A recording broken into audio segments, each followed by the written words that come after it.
Let's rock and roll. Let's rock and roll. So, Oleg, tell me your story. My story. So my name is Oleg, and I'm a geoscientist. That's my story in a nutshell. But you obviously want to talk about the actual story in terms of what's going on in the world. So, we mates, we hang together, we ride bikes together. We have a lot of common interests. We like same type of music. Yep, that's it. Yeah. And what about almost 5 weeks ago, you needed to go overseas on a business trip? Yeah, so Canada? I went on a business trip to Canada for a number of reasons. Some of which was to attend a conference, a couple of workshops, and basically just spend some time with my colleagues across and basically try to learn from them and share some of our experiences in terms of our job-related activities in our region. So it was a really good trip. It was actually an amazing trip. It started really well. Everything went awesome. It was really a great experience. I've never been to North America, so that was my first trip. And then obviously the situation globally with the COVID-19 started exploding. And but what was the I'm trying to think back to when you left. When did you actually leave? I can't remember what date it was. It was just. I left on the 14th. I left on the 14th of February. And I mean, can you remember what the vibe was at the time? Because now we got travel restrictions. I mean, at the time, there wasn't any talk of travel restrictions or anything like that. No, not at all. Not at all. Like at the time when I left, this was viewed as a domestic issue in China. Yeah. And sort of like travel restrictions or talk about the travel restrictions in China. And that, I guess, shows how quickly the situation actually escalated. Like literally 5 weeks ago, there were very little word about reported cases in Europe. There were little news about reported cases in North America, and now we're sitting on this situation. You just need to look it up at the COVID-19 dashboards. There are a number of dashboards available. Maybe you can provide the link in the podcast in terms of where we are today. Yeah. Let's just say today we live in a different world than we did 5 weeks ago. Today it's not a Chinese domestic problem. It's a world problem, and yeah. So when you landed in Canada and you started interacting with the people there, was there any conversation about what was happening with Corona, or was it on the radar? Were people? Not really. Well, I remember watching local news from the North America region, and it was basically highlighting the situation in China. Now, basically, when I was reading the news cycle, it's completely shifted to basically domestic impact, whether it's in Canada or US, and what the situation and how the situation is developing there. Let's just say over the last 5 weeks, Italy went from being a low-risk zone to being a hot zone in Europe. And so do many European countries. Yeah. You looked like you froze a bit there. No, I'm still there. You did your statue mode there. Yeah, no. So dude, where's your beverage? Where's your wine? Oh, it's here. So I'm sticking to tea. Are you sticking to tea? Yeah, so just to highlight. Drinking red wine. No, I'm sticking to tea. Just to highlight the situation in terms of where I find myself. So I came back on the 15th of March, and traveled from Canada to transiting via London via Heathrow International Airport, and then I I've landed in Tambo on the 15th in the morning, And I mean, just to yeah, put that in perspective, that was the morning after Cyril Ramaphosa had his address the yeah, nation discussion, yeah, where he was yeah, saying that on Wednesday they were going to close all the borders. Well, not all the yeah. borders, but they were going to start closing. And I hear, I think it was yesterday, was it yesterday or today that Canada's closed their airports to foreign nationals Um, and all that kind of stuff? I'm not sure about the situation in Canada, at the moment, but what I did hear is the state of Ontario had basically entered a full emergency mode, or like a state emergency mode, where they were shutting down certain public services and certain transport routes and certain borders with the US, and obviously shutting down the air travel as well. I'm not sure whether it's Canada, the emergency response to the situation is being handled on a national level, coming from the federal governments, or whether it's handled like on the provincial level, Yeah. where the drive is coming from the provincial authorities. Yeah, well, you would hope it's both, like it's at a federal level and then filtering down to the provincial level. Yeah, so it's more difficult. It's more difficult to ascertain at the moment, and I can't comment where the drive is coming from. But maybe the drive is coming from both the federal and the provincial level. Yeah. But in Europe, the drive is definitely coming from the central governments. The central governments of the federal government of Germany, the government of France, and the government of Italy. And yeah. So when you arrived in Toronto, I think what the first weekend or the first day or two you were in the hotel, but Yeah, then you moved into an apartment. Yeah, yeah, Tell us about the setup in the hotel and the setup in the apartment, because at that time it wasn't a problem, but later it did become a bit of a concern. So the setup in the hotel was very nice. It was a really good hotel in downtown Toronto. Was that Eton Chelsea? No, I can't say. I'm not gonna say which hotel it was. We're gonna stick to complete anonymity.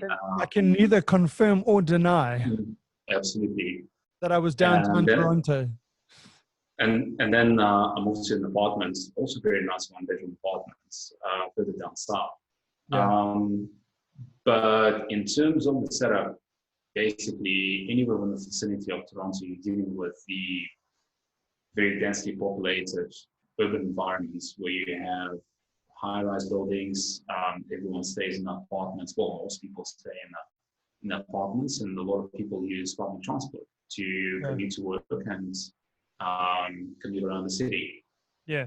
So it's a very nice. Yeah. It's a very nice public transport system. Yeah, sure, absolutely. So you were saying that when you moved to the apartment, were you saying that the apartment was further south than the hotel? Yeah, absolutely. So to get to the office, you had to go all the way up the line. Yeah. I traveled and then I traveled on the subway for about 15-20 minutes, and then traveled on the bus for another 10 minutes. Yeah. It was very quick and easy commute. And then you would have had to have been on what? Excuse me, one subway. Oh, I'm getting worried here. Yeah, excuse me. Into my elbow. So your transit would be the subway, and then 2 buses to the office. No, just one bus. Just one bus. Generally, so just one bus. Yeah. So you went further up, and then you had to walk a bit to get to the office. Yeah, literally about 500 meters, maybe even less. Okay, fair enough. And like, what's the for people that haven't been on public transport in Toronto? Is it busy? What time of the day are you cruising along the transit line? So generally anywhere between 7:30 and 8:30 in the morning, and that's a peak hour. Where a lot of students are trying to get to their colleges, and a lot of people trying to get to work.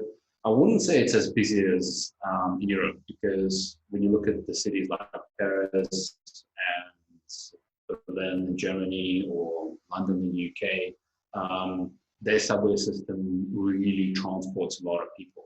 And during peak hour traffic, it's literally standing back to back. You don't even need to hold a rail. That's how densely packed you are. It's not like that in Toronto. My impression was it was the public transport system in Toronto is not as packed as in most European cities. But it's still a pretty good public transport system that transports a lot of people around the city.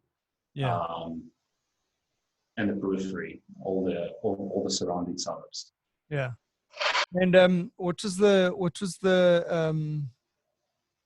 conversation like in the office when you first arrived there? Any conversation around Corona, or was it were they still also just learning and seeing it, watching it from a distance? Absolutely. You know, it's a pretty surreal experience in terms of watching the situation unfold. At first, you think, oh no, maybe it's some sort of flu that basically, has a negative impact in China. It's not going to get to us. Then the realization comes in that it might get to us and we might be affected. And then literally a week later, it's here and we have to deal with the situation. Yeah. And then at what stage did you go to the conference? That was pretty much the second week. It was second week of my your stay there. My stay there. And at the conference, the mood was fairly jovial. There's a few companies that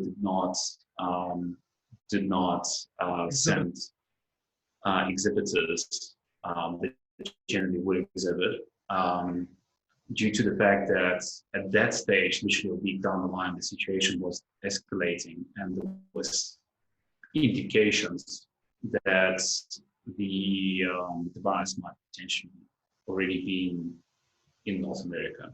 Yeah. So in the interest of safety, there's a few exhibitors that basically did not show up. Yeah. So out of safety concerns. Sure.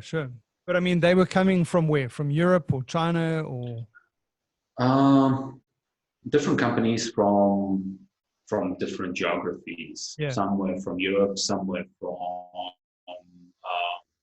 somewhere from South Africa. But those are the exhibitors, right? Exhibitors and participants. And participants. And participants, yeah. Yeah. So at the time, I think when you went to the conference, I checked the number of confirmed cases at the time. And at that time, there were 11. Yeah, that's correct. I might have got the timing wrong. It might be that sounds right. A day or two after you had been to the conference. And I've just looked now, it's 598 confirmed cases in Canada. Yeah. But you need to take into account that not everyone gets tested. And by the time absolutely. you get your first symptoms, you might be already been walking around with the virus. With what you think is a mild cold. Yeah. But so no. But apparently the symptoms are pretty unique in terms of like you initially start experiencing headache, and please don't quote me on that. I'm not a medical specialist. Yeah. But from what I've seen published in different reputable media and scientific literature, basically starts off with a severe headache and then progresses down to a fever. And that's most likely the point at which most people would seek professional medical help.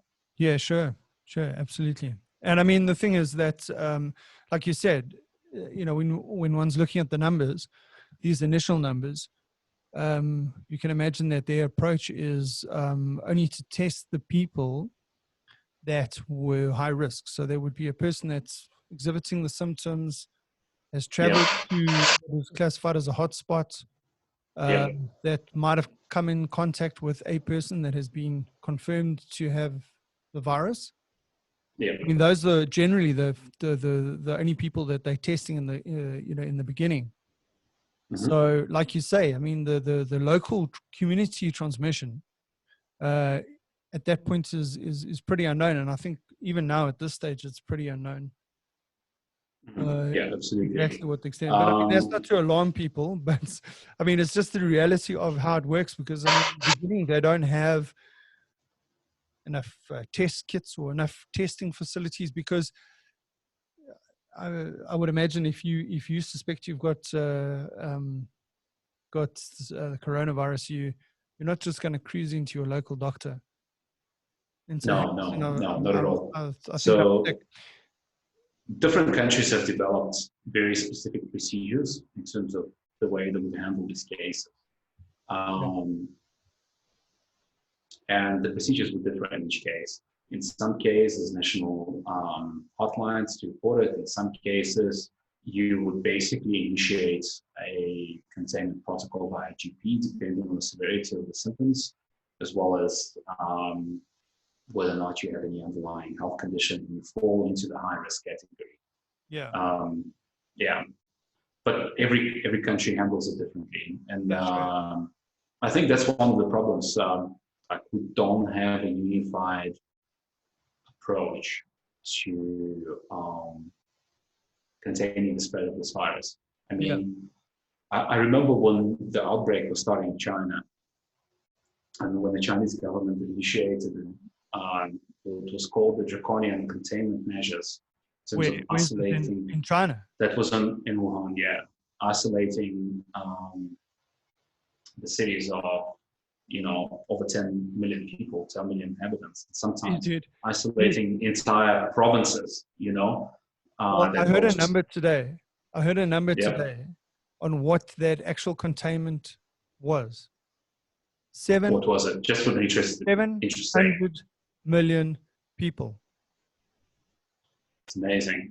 Look, I have to take my hat off to the Chinese government, because I mean, the situation called for it and they did it. I mean, it's a mission impossible. How do you contain 700 million people?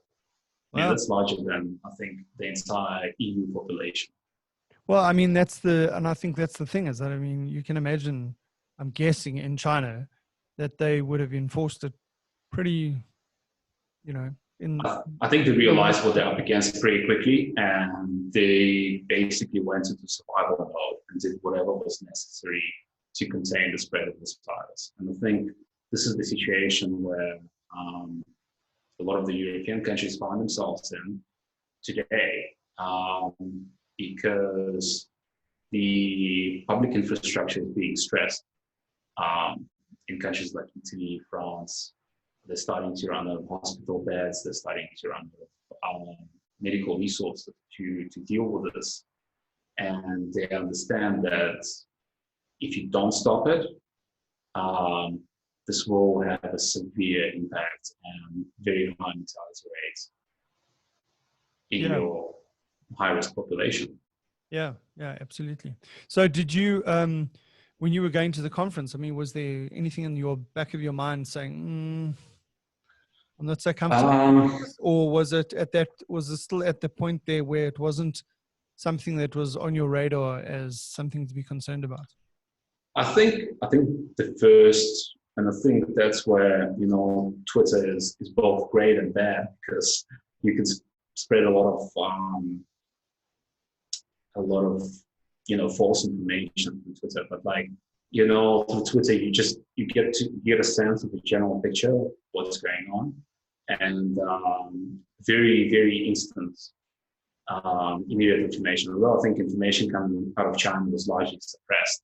It was mainly posted by people who actually been there and managed to travel out of mainland. It looked pretty scary. And I remember thinking to myself, if this ever gets out into Europe, into North America, into Africa, we're in big trouble. Yeah. Well, it's arrived on our shores. and it's I don't know. I think we're fortunate in a way that we've had a bit of a lead time in terms Yeah. of seeing what's happened in the rest of the world, and then also knowing what sort of measures need to be put into place. And I think Yeah. we've had a little bit more time on our hands, but now it's time to see what they're going to do. I mean, we see that our president has, excuse me. I'm getting really worried about you. No, dude, I'm worried about myself as well, dude. I don't know if it's, it's like that thing where some guy, like when someone else is like experiencing something, and then like all of a sudden you start experiencing it, but you can't decide whether you've actually just imagining it or if it's actually something that's happening. Because because I mean, you never know when you doesn't that happen with yawning? So like when one person yawns, the other person just feels the need to yawn. I'm not sure where it comes from, but I'm sure there's like some sort of a psychological explanation behind it. Absolutely. But can I ask you something like how do you feel about it? How do you feel about watching the situation unfold or not watching the situation unfold and just coming to realization that it's here?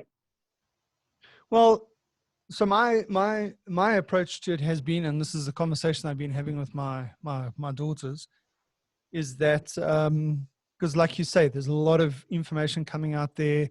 There's a lot of stuff on Twitter, on social media, and you've got to decide what, you have to have the ability to work out what is something to be concerned about, what is true, what is false. So my conversation that I've had with my girls is, okay, let's be aware of what is potentially coming, because it was inevitable that it was going to land on our shores at some stage. And I'll be honest. I thought at some stage that thought did cross my mind that this was going to be contained in mainland China. I was thinking because what do you think it wasn't getting in a lot of cases, I thought that it wasn't going to get out of China. At some stage, I really thought there's a possibility that this virus could be contained. Just like the SARS, right? SARS was a big problem, and they had a high mortality rate, I believe. I don't know for sure amongst people who were infected, but SARS to a large extent was contained to mainland China and maybe a few surrounding countries. Yeah, but there was a reason. The same thing with MERS, right? That started in the Middle East. To a large extent, it was contained in the Middle East. So I was hoping, right, that we were looking at a similar situation. But I mean, that's the difference. 5 weeks down the line. Yeah, but that's the difference between the different viruses, because at first I wasn't really concerned about it for the same reasons that you weren't concerned about it. But I didn't know enough about what was going on. And when the numbers started coming out and all of a sudden there was this, and I'm putting it in inverted commas, panic.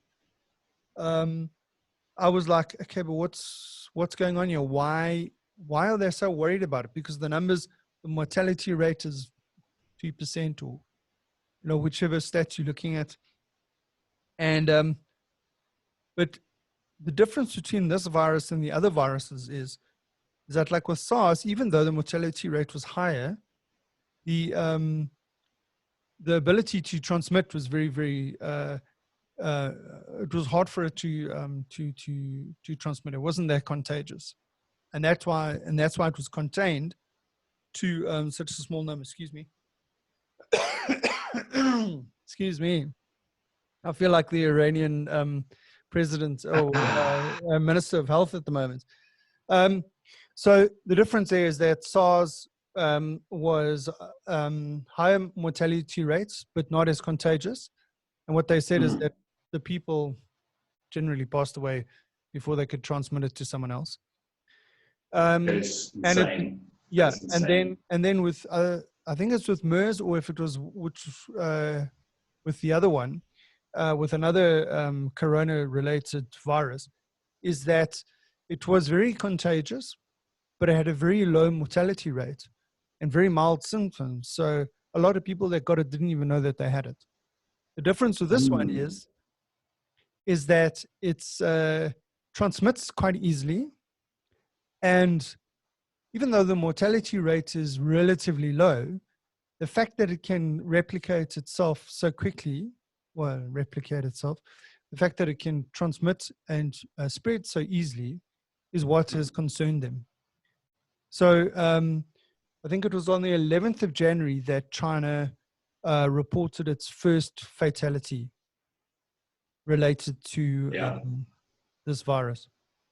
On the 30th of January, the World Health Organization declared it a global disaster, or a global, what do they call it? Global threat or something like that. I remember. They've only done that. They've only done that 4 times in the last 80 years. Wow. So, I mean, at that time, I didn't even know why there was so much hype about it, and now I understand why. And the reason is, it's not about the mortality rates at the moment. It's about containment, because the fact that it can spread so easily, the numbers can increase so quickly that the hospitals, the medical facilities wouldn't be able to cope. And that's when the mortality rate will go up. Yeah, so that's the situation where Italy finds itself in. They've been running out of hospital beds and running out of ventilators, equipment and the thing.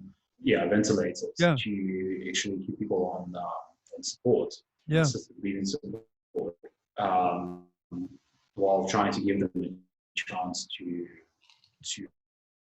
beat this. And obviously, there's a large percentage of population everywhere in the world that would be, over the age of 60 and would have underlying health problems, whether it's, something very common, something very easily manageable as diabetes, or TB.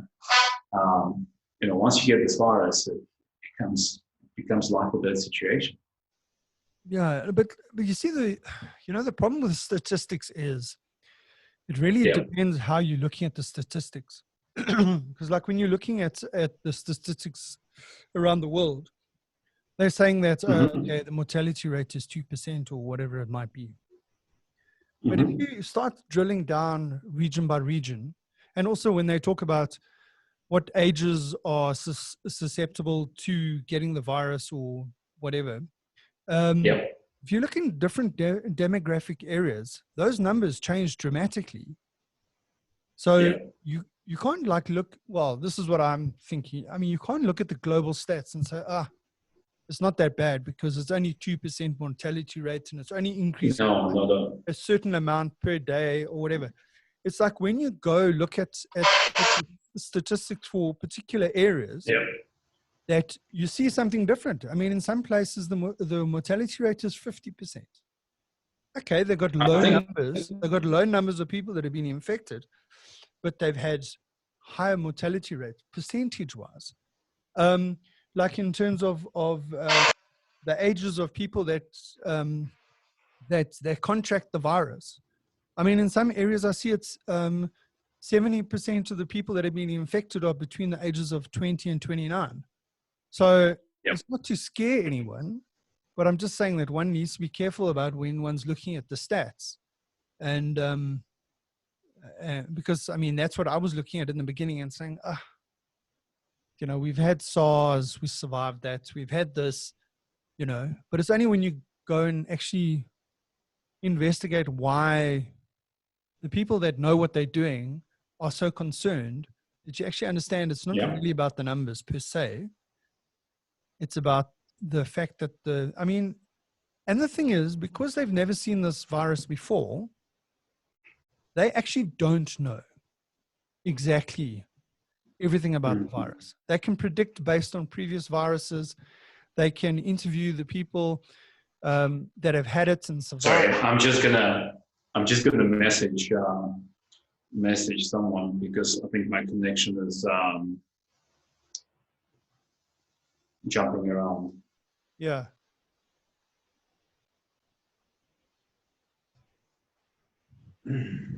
Okay, I'm back. Okay. So am I. So Can I just make a point? yeah, Can I just make a point? yeah, Look,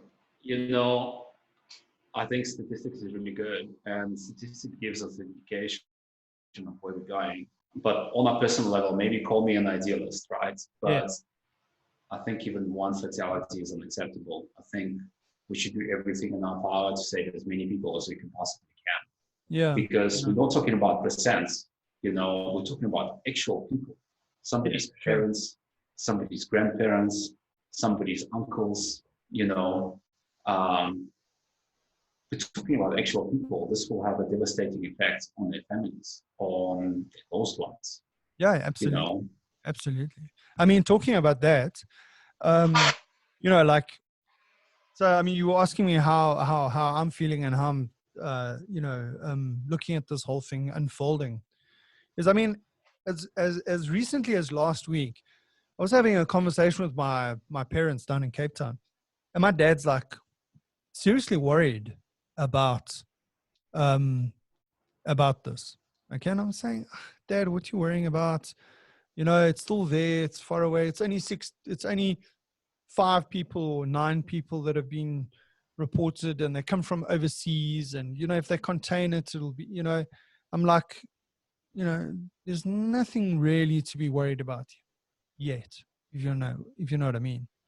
But my dad's like 75, 75, got diabetes, hypertension. So, I yeah, mean, he's high risk, right? So I'm saying, but Dad, you and Mom, you got your own life there. You got your house. You take your dog for a walk. You're not really interacting with lots of people, and so you don't socialize a lot. And so, you can batten down the hatches a bit, and you should be fine. And then my dad said, yeah, but don't forget your mom works in the hospice shop down the road, and there are lots of foreigners. There are lots of um, local people and all that kind of stuff that are coming in and out and touching stuff and all that kind of yeah, stuff. And my dad said, you know what, there's a high risk that someone could come into that shop that could be carrying the virus and pass it on. And then one minute my mom's got it and she might be a little bit stronger, from the immune system point of view than my dad, and she might just get a bit of a cold, whatever. And the next minute my dad's got serious issues. yeah, So, going to the family aspect of what you were talking about, yeah, I mean, I mean, it is a concern. And, the thing is, yeah, like we say, oh, okay, it's there in KwaZulu-Natal. And dude, I could tell you a story that, we talk about the 6 degrees of separation. But yeah, at this point, other than, yourself, which we'll get to just now about having to self-quarantine yourself, but that's two degrees of separation. Someone I know is quarantined as well, right? And that person's interacting with other people because they didn't know at the time that they needed to be quarantined.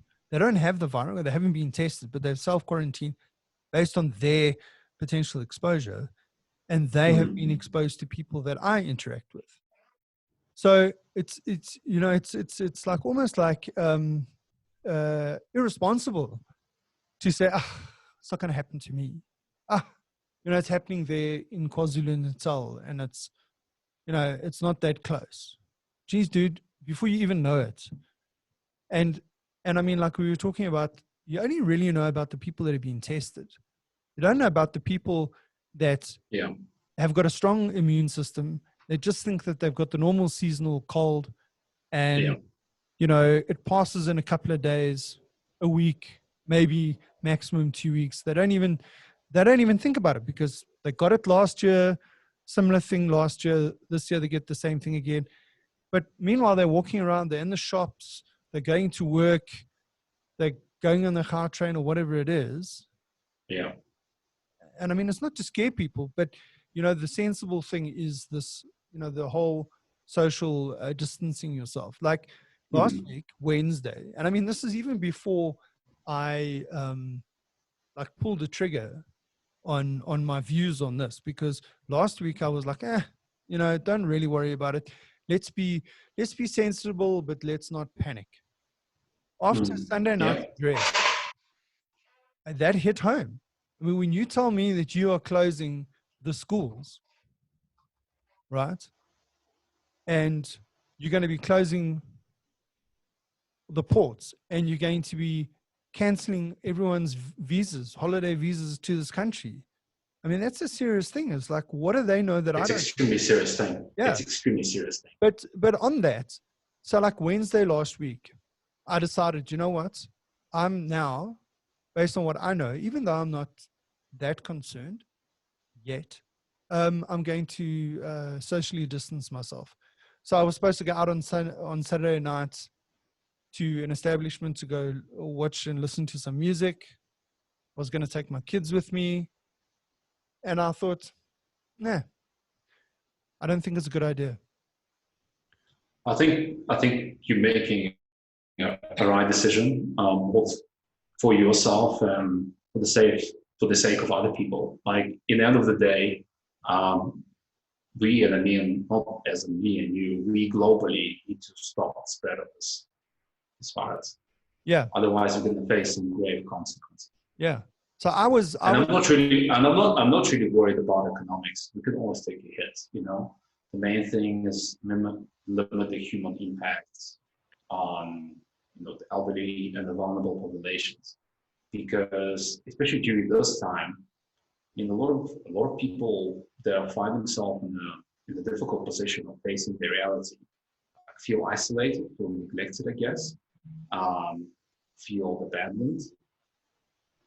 I mean, can you imagine? I'm not sure how correct this is, and I stand corrected, but I saw an article about the United Kingdom strategy of, I think they call it the herd immunity, in terms of the strategy involves letting the virus pass through its population and let the population, and I'm talking about just number of people, build up immunity by, getting the virus and then building up the immunity to it. It's sort of like an immunization strategy, but it's not the virus to do it with. I guess you can do it with like certain strains of like seasonal flu and stuff like that. This thing is a killer. Yeah. I mean, China showed it's a killer. Italy showing right now that it's a killer. Yeah. But I mean, there's something interesting about that, is that, like earlier I said that they've never seen this virus before. So they don't know really how bad or how not bad it is. They basically assessing it as it goes along, using what they know about other viruses, et cetera, et cetera. And I mean, obviously I'm not a doctor by no means, but from what I can understand is that these, like the World Health Organization, these other organizations are looking to China and the research that they've done post the infections that they've had and the deaths and the recovery. Yeah. They trying to establish what the how's this virus working? How long does it last? Can you get reinfected, et cetera, et cetera. I read something very interesting today. Yeah. Because up until now that they've made a comment that you can't transmit the virus unless you are exhibiting symptoms, right? So that's very difficult to assess, first of all, because you don't really know. I mean, you might have a slight fever. You might have, whatever. You might have one of the symptoms, but they might be mild. You don't really notice it per se. You might think it's hay fever. You might think it's you just got a headache from, you had a couple of beers too many last night, or whatever the thing is. You're not a hypochondriac. You're not shitting yourself the moment that you get the slightest tweak of something. Theoretically, you're contagious at that point, right? But I read something today that they've now established that in some of the cases, the people were contagious 24 hours before they started exhibiting symptoms. Yeah. Okay. That changes the dynamics because up until now, and listen, I speak under correction. It's a small study because remember, they've got small numbers of people that they're working with. So you don't think about it this way. 100% Think about but it this way. Yeah. Yeah. Just sorry to interrupt you, but think about it this way. They actually have a lot of China has most likely the most data about what this thing is capable of. I think, and I'm not sure what the exact numbers, that were sitting on close to 80,000 confirmed cases. So they have at least 80,000 sample points on this virus and basically what it does across different population groups. And obviously thousands there in terms of fatalities. And obviously the data and the information that's coming out of Italy is also pretty overwhelming in terms of the number of people infected, what symptoms they're exhibiting, building up a common general knowledge of how transmission occurs. Yes. But remember, the situation is happening very quickly. I mean, it's not like the situation has been unfolding over the last year. This situation has been unfolding over the last month. Yeah, absolutely. Absolutely. And in terms of vaccines for this virus, I'm also not a medical professional or a scientist in the medical field, but I would think it will take a year or two to actually produce a vaccine, test it on a large enough population group to know what the side effects are. Because before you roll out the vaccine, you don't want the vaccine to do more damage than the actual virus, because you're going to be rolling out to everyone. Yeah. So you need to be extremely careful. Severe side effects that cause fatality or severe illnesses. You're going to be immunizing the entire population, global populations. You need to be extremely careful in terms of what you're going to roll out. Yeah. So talking about the immunity thing, is that they haven't been able to establish yet for how long you are immune to the virus. They suspect that based on other viruses of the same type, that your immunity might only be 6 months, less than a year. So, and then they also said that there's no guarantee that they'll find a vaccine that 100% works because from what I understand is that this thing can mutate. And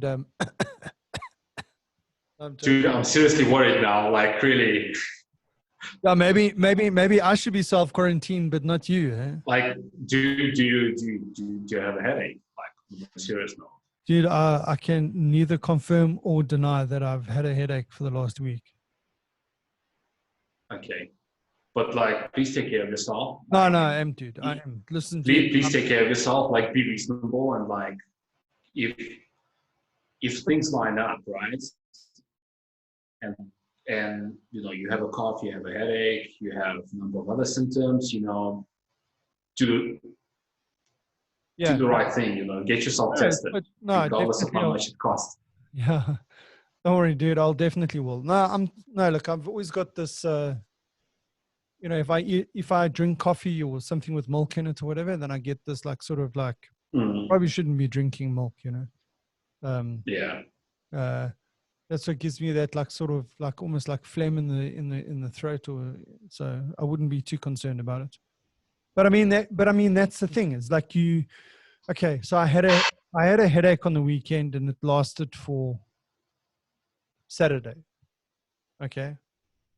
And I took 2 Panados, it went away. Is that something to be worried about? I don't know. Because you start asking yourself the questions. Have I been in contact with someone that's been overseas that has come from a hotspot?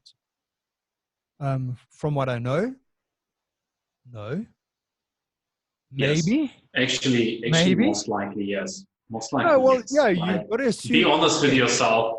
No, but Be also, honest with yourself. yeah, no, I agree. But also, like, you also understand that in the beginning they said, please don't when you come to get tested, these are the 3 tick boxes that you need to tick.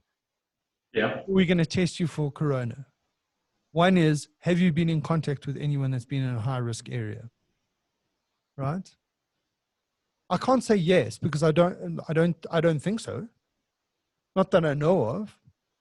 So already you're saying, well, unless I've got some severe symptoms, persistent symptoms that don't seem to be going away, that fit the profile, okay, then maybe I'll go and I can say, well, look, I can tick 2 of the boxes, but the 3rd box I'm not 100% sure about. Then they might say to you, okay, we'll test you. But in the beginning, they appealing to people, please don't come get tested unless you can answer the questions positively. So the whole point is that they try not to overwhelm the testing system. So they're trying to get reliable data out because I totally understand. I mean, this is a intense situation. People will freak out and lose it. And whenever somebody gets like a mild sneeze, they'll go and get tested, and this will waste precious resources and time. Absolutely. But in the same go, right, is that like if it does tick all the check boxes in terms of you think you might be in contact with somebody who traveled, it doesn't matter when, right? Yeah. Doesn't matter because the person who traveled to a low risk zone, and I'm going to use, let's say, what is the lowest risk country at the moment? Well, and I suppose one also have to consider that when you let's just say Botswana. Let's just say Botswana, right? You don't know whether that person who traveled through the airport came in contact with people that were coming from China or people that were coming from Italy or so. I mean, so the formulation of the question, even on a domestic flight in South Africa. I mean, a lot of people would be catching connecting flights. Let's say you're flying from Cape Town to Joburg. Absolutely. There are other people that are on that flight that are Cape Town to Joburg or flying out. You might be flying from Joburg to Cape Town. They flying in. They catching a connecting flight from Joburg to Cape Town.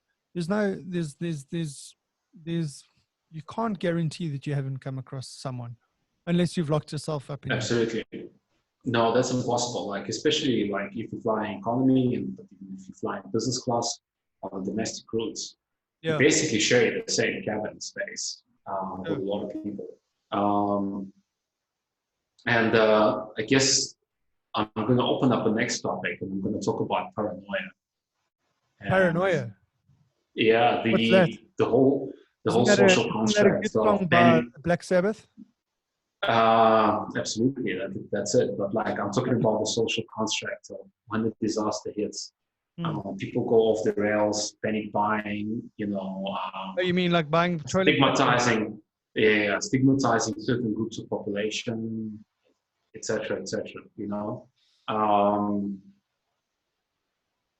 I think what we need more in our lives are facts from scientific community. We need less.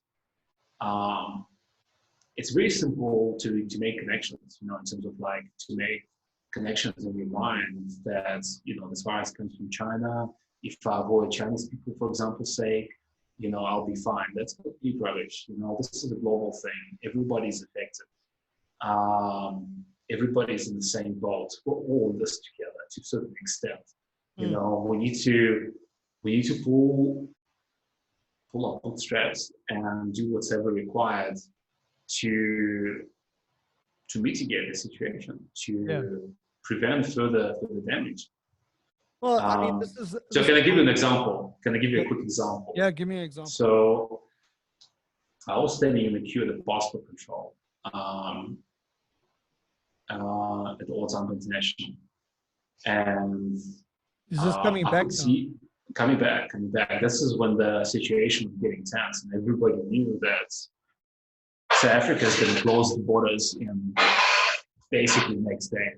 And you can see that people are starting to lose it. I mean, there was this gentleman in front of me, like a few people away, who was standing in the queue, but the queue wasn't that long. It like literally took me maybe about 10 minutes to get from when I was standing in line pretty comfortably, not with everyone back to back, to when I got to present my identification document in front of the immigration officer, right? Yeah. So it wasn't a big deal. You just, I was standing in the queue. There were 5 international flights that landed, you know. The gentleman was basically a few people away from me. The queue started freaking out. It's like, I can't be here, you know, like, I need to get to the front. I started trying to get to the front, pushing people through, you know, until, you know, the one of the immigration officers pulled him out. I took him to Department of Health. People that were staying on the side, that were busy talking to him. These guys were in full gear, you know, full viral protection gear, and they basically ended up taking the guy away. It's not to say that, you know, he should be taken away, but like you need to make sure that, you know, you keep it together. And then basically after that incident, had a chain reaction, because the guy, a few people behind me, like maybe 10 people behind me, also started freaking out. It's like, I need to get out of here, you know, like I don't feel safe here, and you know, there's people around me that are coughing, you know. Yeah. So this is the type of situation we need to avoid, and it basically starts as a chain reaction. Yeah. No, well, that's very interesting. But I mean, like now, after the conference that you were at in Toronto, I mean, what happened after that? I mean, was it like business as usual, or did there come a point where someone realized, okay, you've just been at a conference with 20,000 people, maybe there's potential that there was someone at the conference that might have contracted the virus? Look, I'm gonna go to the beginning of this, right? So for me, I was very different from general attendees, and the general people who attend this conference would try to get as much information, and try to get as much networking with as many people as they can get. So many students went to, for example, STAKE, or graduates that working for the company went to the graduate lunch, right?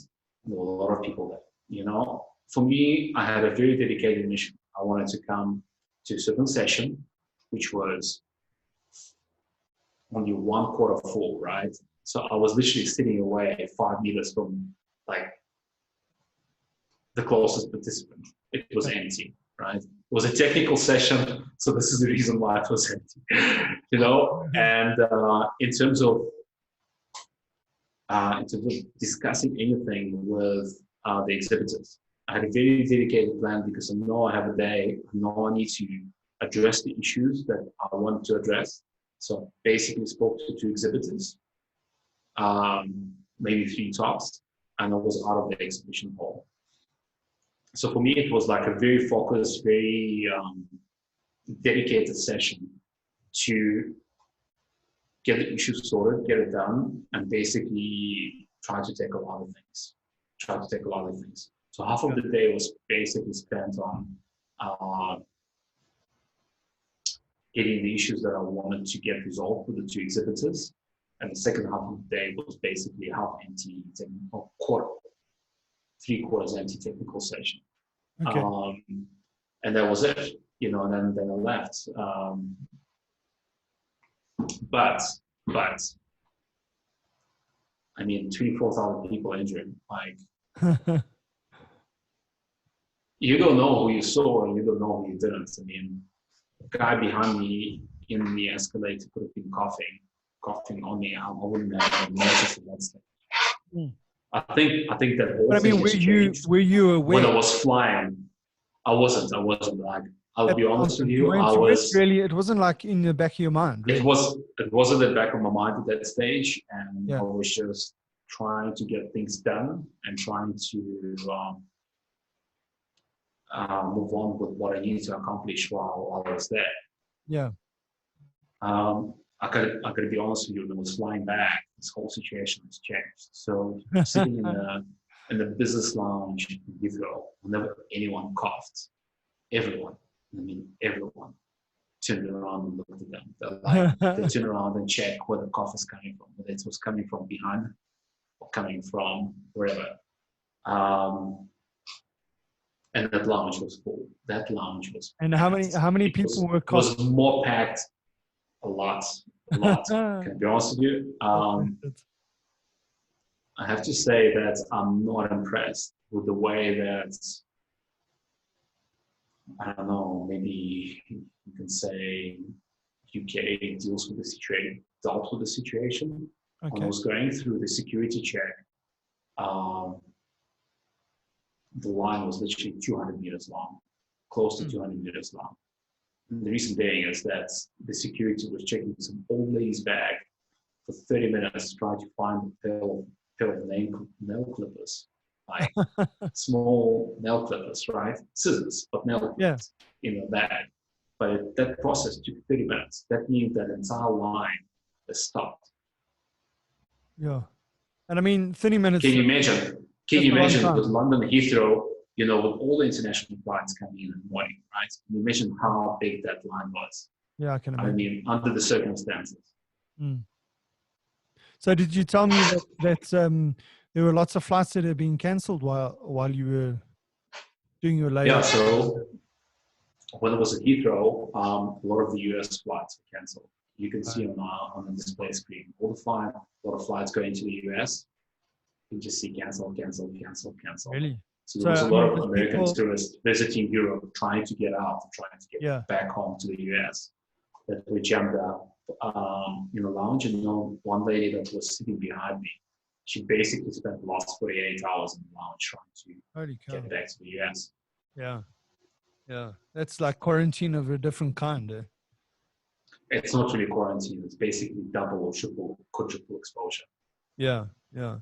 So, I mean, while you were in Canada, I mean, did you self-quarantine at any stage, or were you? Yeah. So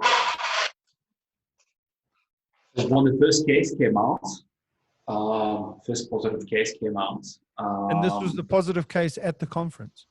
At the conference, yeah. At the conference.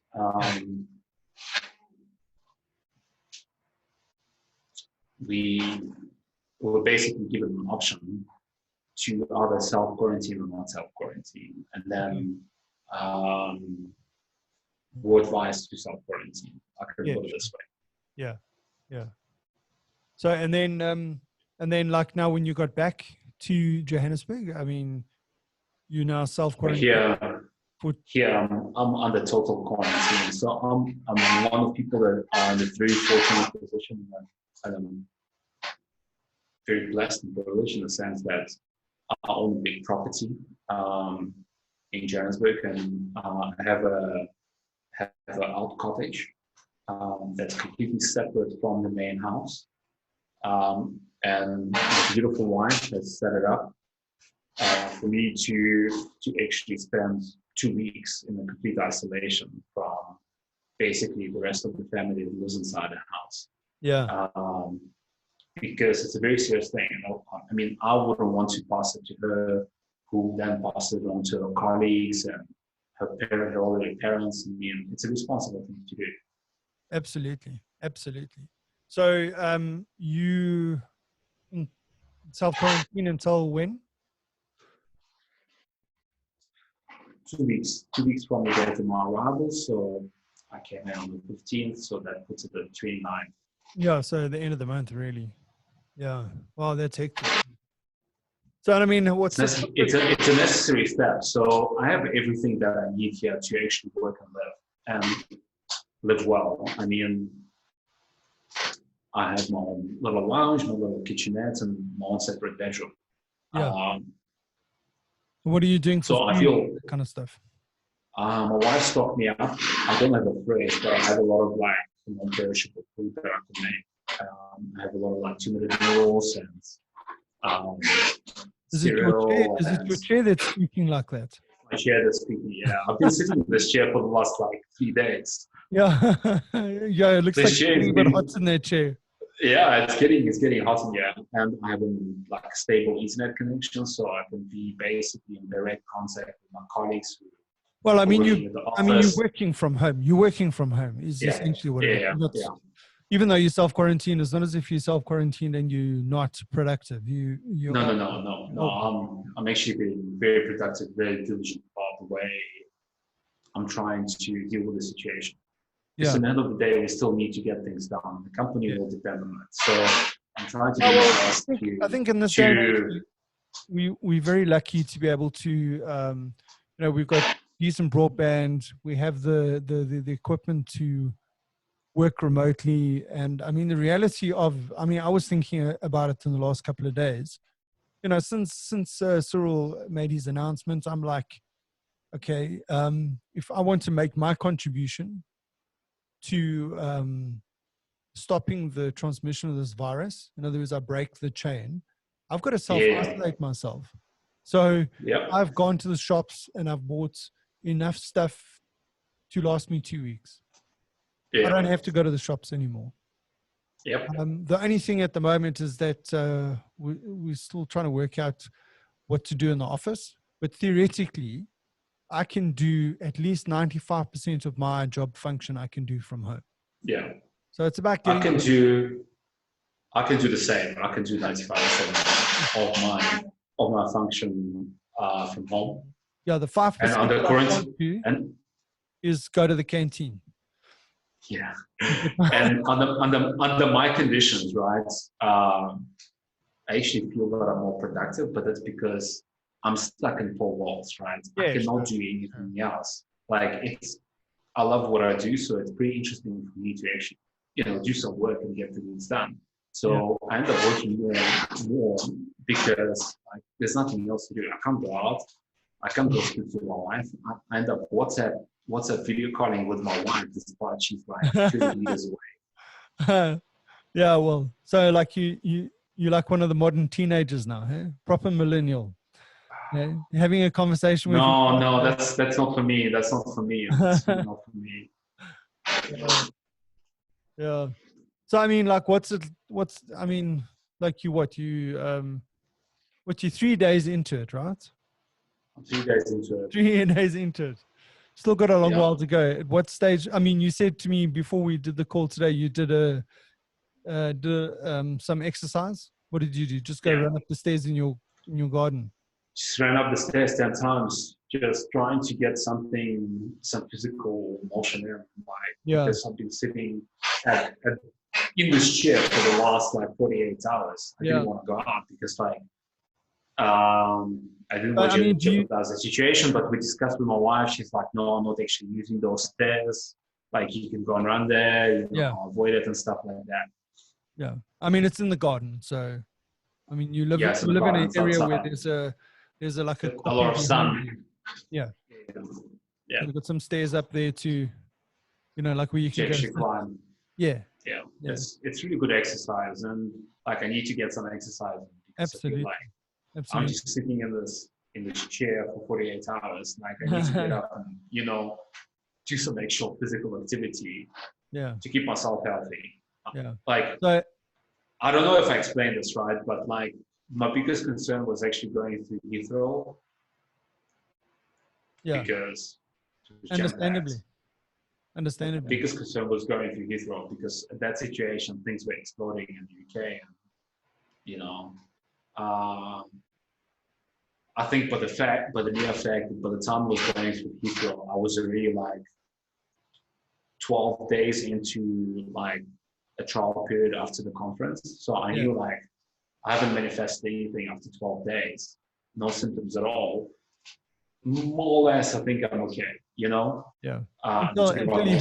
headaches, no coughs, no fever, nothing. I feel 100% fine 12 days after.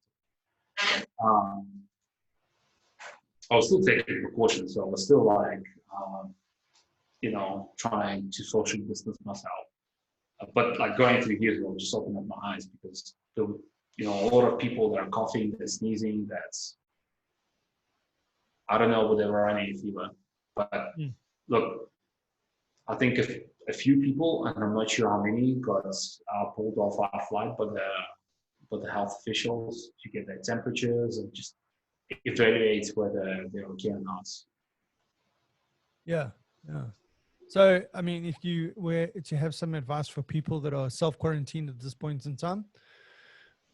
The only advice that I would have is be diligent about it. Don't try to cheat. You're not helping anyone. Like, just do the right thing. Don't try to cheat the system. Don't try to go out, have a beer somewhere in the pub, or I don't know. It's very easy to I obviously miss my wife, I mean, you haven't seen her for a month. You haven't seen her for a month. And then you got to go into quarantine for 2 weeks. And then I have to go into quarantine for 2 weeks. But it's the right thing to do. In the end of the day, it's the right thing to do. It might not affect her as well, but it might affect her colleagues. It might affect her parents. It might have serious repercussions further down the line. And I don't want to be thinking about trying to catch back. No, she got it. No, parents got it. Where did it come from? Obviously, it came from me.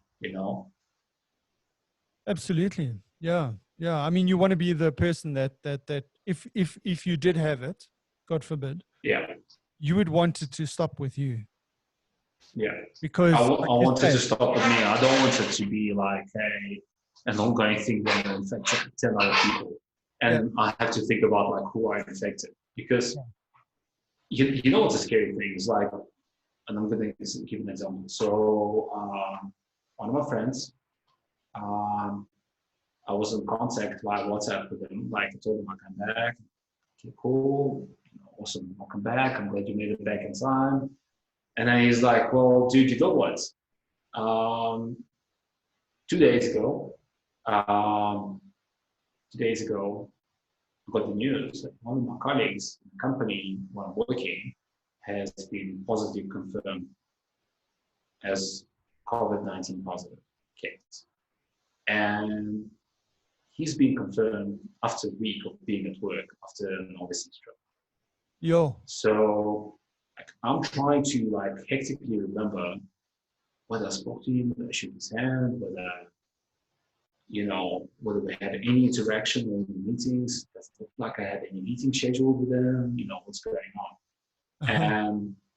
And he says all the people in his department are hectically trying to trace back whether they had any direct contact with them. And that is crazy. It's absolutely crazy. I think this paranoia is.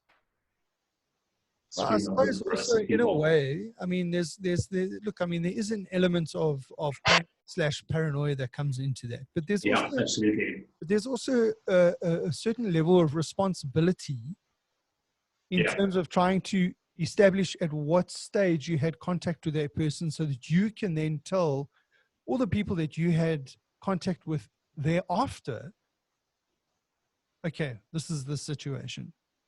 So, I mean, we've all got a responsibility to say, well, you know what, I think I was exposed. I need to distance myself from. I can guarantee you, from his perspective, it was about covering his own ass. Okay. Fair enough. That's the way it came across. But it's fine. It's there's no judgment and there's no. But I mean, imagine if you. There's no judgment here, Yeah. But I don't want anybody else to end up in the situation, because can you imagine if you are that guy, exactly. Everyone, then you're fine, you come back, and then some of your colleagues don't come back. What is everybody going to say behind your back? What is everybody going to say to your face? No, I agree. I mean, imagine if you're the guy that brought it into the office. Holy shit, dude. And if it was because I was lax about, I met that guy, I wasn't sure where, I shook his hand, whatever. And then I found out that he had been overseas, and I decided, well, I'll just try and wing it. And the next minute there's an outbreak in the office and you're the guy. I mean, imagine, I mean, how irresponsible is that? Hey? I mean, if I was almost about to say something, but So I'd implicate. I knew that I was going to get self-quarantined. Yeah. Like already a week before I left. I knew when the situation was getting, and I think the catalyst for everyone, and it's really unfortunate because I really feel sorry for, all the people in Italy that succumbed to this virus. The catalyst was Italy.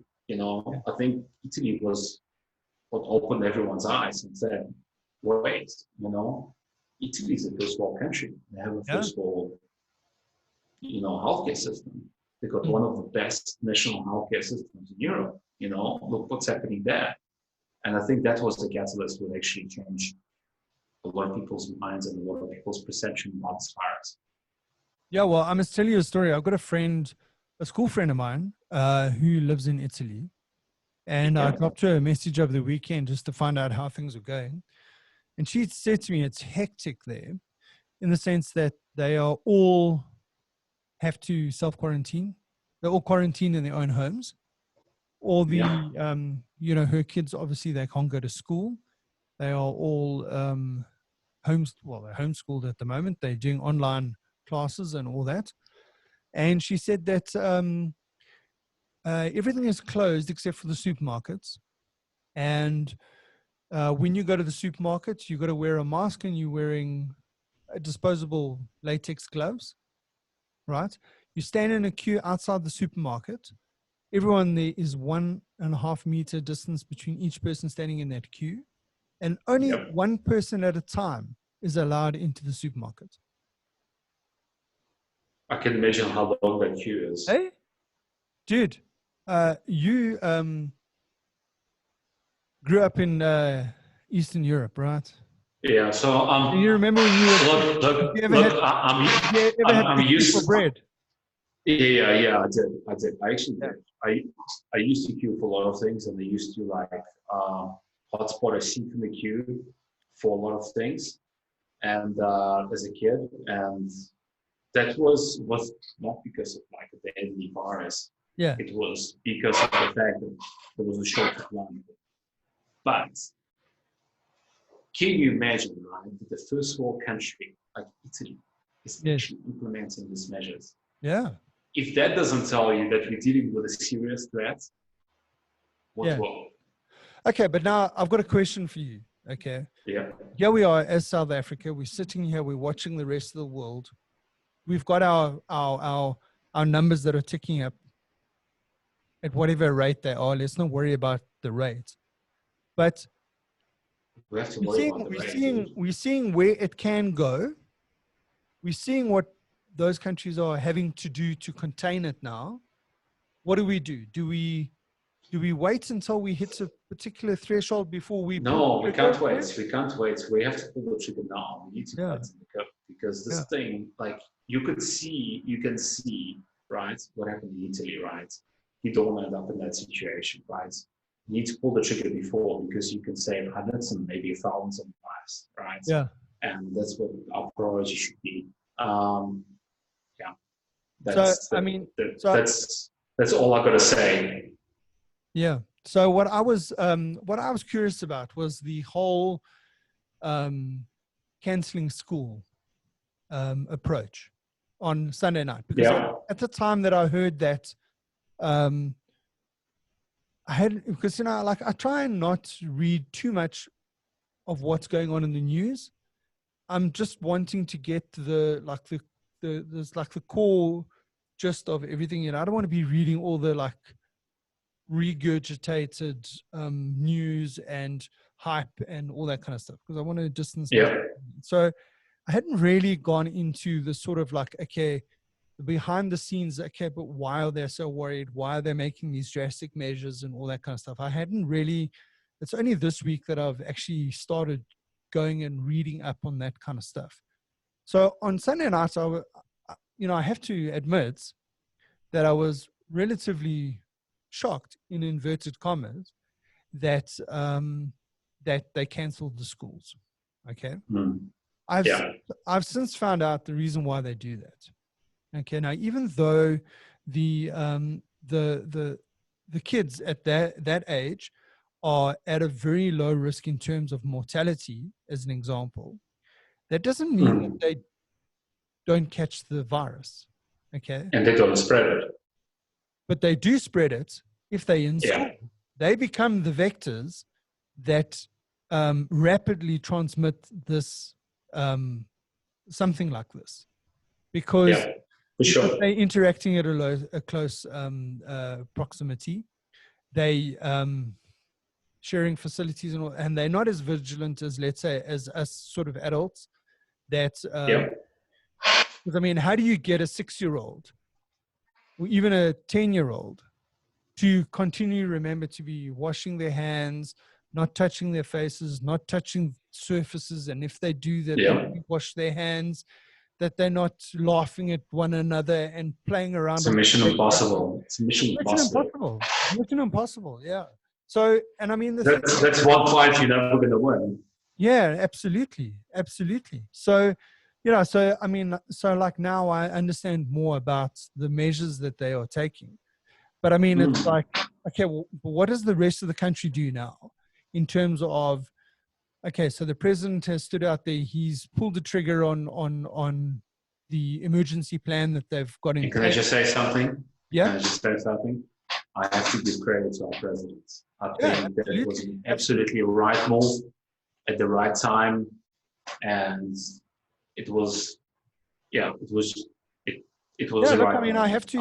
And it came from a good place. It came from a place of trying to actually save as many people as possible. No, I agree. And I agree because, and I have to admit, I mean, it was for a moment there. I know it's a dire situation, but for a moment there, I was proud to be a South African that our president has taken. I mean, when you've got the Trumps of the world and, the other politicians in these other first world countries that have dragged their feet in terms of taking the situation seriously and putting measures in place. Scary, man. I was proud that our president, for once, stood up there and made a decisive decision about how to deal with a particular situation in our country. Yeah, I completely agree. I'm also very proud to be a South African. Yeah. But I mean, the question is, what does the rest of the country do? I mean, fine, the schools are closed. The kids are still doing class. I mean, both my girls are Google Classroom. Fortunately, we live in a world where we have, and I know it's not everybody, but not even largely. I have to correct myself there. But they like, at least for my kids, I have to say that they can still continue studying. I mean, I've got a daughter who's a matric. I mean, what a year to be a matric, for things to be going this pear-shaped. Pear-shaped, yeah. Yeah, because the thing is, we don't know. Look, man, I mean, we don't know. It's the reality of the situation. Hey? It's the reality of the situation. Yeah. We just have to adjust and have to do the best you can of the circumstances, Yeah. Our ability to survive the species, depend on, largely relies on our ability to adjust to a dynamically changing environment. Yeah. And, with viruses, it will have to be the same. I mean, this is not the first global pandemic to face. It's definitely not the first. And it's not going to be the last either. Like someone said, this is the trial run for the next one. Absolutely. Yeah. And the funniest thing,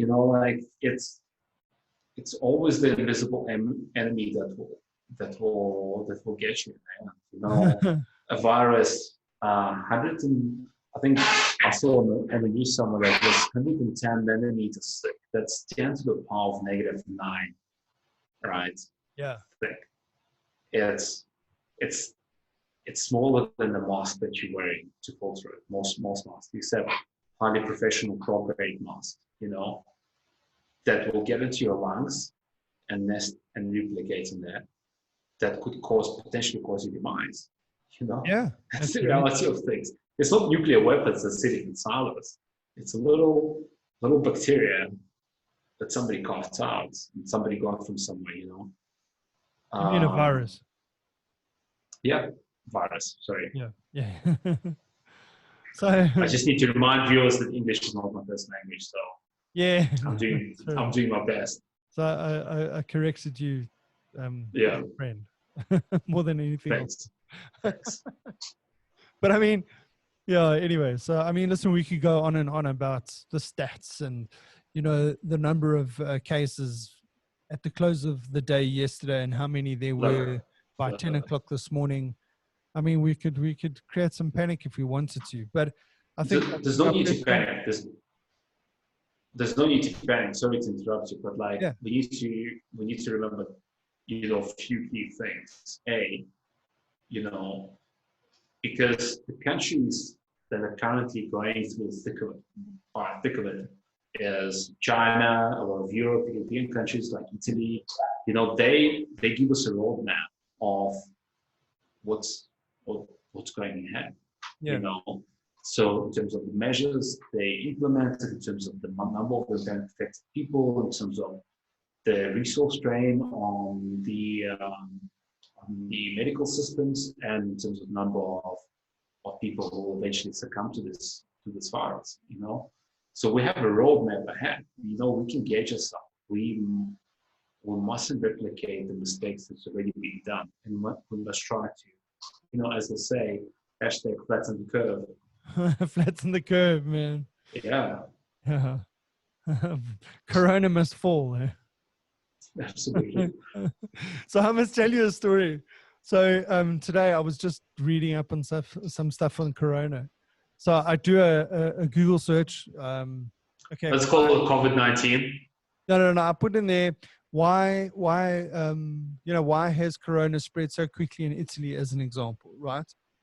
And so I found this page, and you get the Google ads on the side. Yeah. Guess what the ads were? Corona beer. No. Savannah cider. You serious? I'm telling you, dude. I'm telling you. Wow. Google AdWords or whatever. Somebody is like trying to use a unique marketing opportunity. Well, I mean, I would suppose that you would say that, when you set up your Google ads, you would say, okay, I want to target people that would, and you would obviously reference your competitors, right? True. In this case, obviously, we got Corona as a beer. They might have added in their AdWords that someone searching for Corona must be fed this advert. The only problem is that, like, now it's a bit insensitive now because, when I search for Corona, I'm not searching for the beer. I'm searching for the virus. Yeah. It's not. I really feel I think sorry it's one for of them. those ad blunders that heroes and zeros on Bruce Whitfield's show with Andy Rice. I feel really sorry for Corona. I'm not endorsing them, and I'm not saying that they're bad or they're good, but it's just it's very unfortunate coincidence. It's very unfortunate coincidence that the branding for the virus, which is COVID-19, right, has stuck as a coronavirus. So I think it's just one of those coincidences. I really personally believe that Corona beer has nothing to do with the COVID-19 virus. Making that statement, Absolutely. Well, I think we should end on that note, on that happy note. Absolutely. Yeah.